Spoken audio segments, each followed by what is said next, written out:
Hi, today we're going to talk about software requirements specification document. And this is a very important document when it comes to the software or IT industry, as this document is going to help a project with quality, come out with quality efforts, and so it is just a description of a software system to be developed. So whenever we have a project saying we want to develop this software, there are certain requirements like functional requirements and non-functional requirements that need to be met, and this SRS document lays it out. And it also includes a set of cases that describe user interactions, which means that there is a software and we want it to react to a user specifically. Like, let's take Gmail for example. We want the home login page to give me two options to create an account or sign in, and this is the interaction with the user. So all these requirements are put in a document called the SRS document, and we say that all the developers are going to look into it. And this is also like a contract between the customers and the developers. I'm saying developers as in they include the whole project team as well. So from the maintenance and everything. So with this agreement between the project team people and the customer is just saying that we want our project to have certain specifications, certain features, and it is your job to make that happen.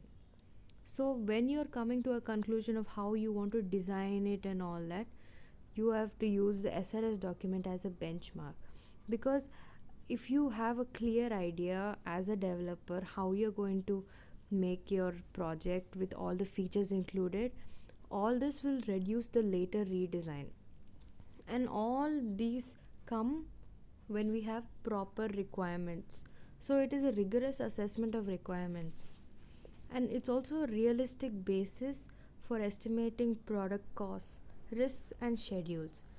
So when you're making projects, you don't have the liberty to spend years and years and years on one project. So you have to be fast, and you have to put accurate efforts whenever you're doing this. So the more requirements you get from your customer, the better you can make your project or your product. So this prevents project failure, which is what most companies are always aiming at, because nobody wants to have a bad quality project. So to derive the requirements, developer needs to have clear idea of what the customer wants. So the customer will not always give very clear instructions. So it is the developer's job to sit down and have a technical review of the project, saying that this is what we want, and all of these requirements that are extracted from the customer, they're put down in the SRS document. And this document is going to be the benchmark or the standard which all the other team members are going to look at as they're progressing through the project. Here is an example of the SRS document structure. If you can see, there's an introduction.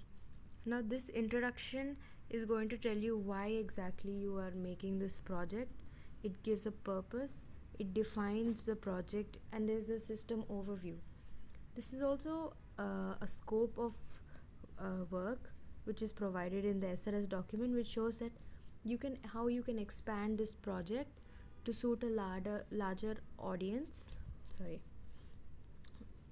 And there are references provided, and we have overall description for SRS document. This is the second part, which has product perspective, system interfaces, user interfaces, hardware interfaces, software interfaces, communication interfaces, memory constraints, operations, site adaptation requirements, product functions and user characteristics, constraints, assumptions, and dependencies. So these are all technical terms, as you can see, and they basically tell how the project is going to work with an environment, with a given computer environment. And when we come down to specific requirements, these are critical ones that are not usually told by a customer. So this is the developer's job to find out all these hidden requirements that are, external interface, how it's going to look like. This is all up to the developer, they can create it. And functional requirements, what all, performance requirements, design constraints, and these should all comply to a standard. And there's logical database requirement, software system attributes, reliability, availability, security, maintainability, portability, and other remaining requirements. So once you have a structure of your SRS document, you can actually start working on the project. Because anytime you have any doubt in how to proceed, you will just look back and see, okay, this is what the customer wanted, this is how you can change it. And it also is a good reminder of how you can uh, make a better project if you're referring to a SRS of an older document or something. Now we have goals of SRS document. So we have been talking about how useful it is. Let's see what it actually achieves. It helps in facilitating reviews, and like I said, the developer and the customer will sit down and have a discussion on how they want their project to look like and the basic requirements. Then we describe the scope of work, that is the job of SRS, to suit a larger audience and target better and more consumers.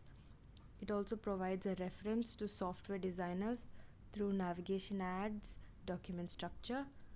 It provides a framework for testing primary and secondary use cases. It includes features to customer requirements. It provides a platform for ongoing refinement via incomplete specs or questions.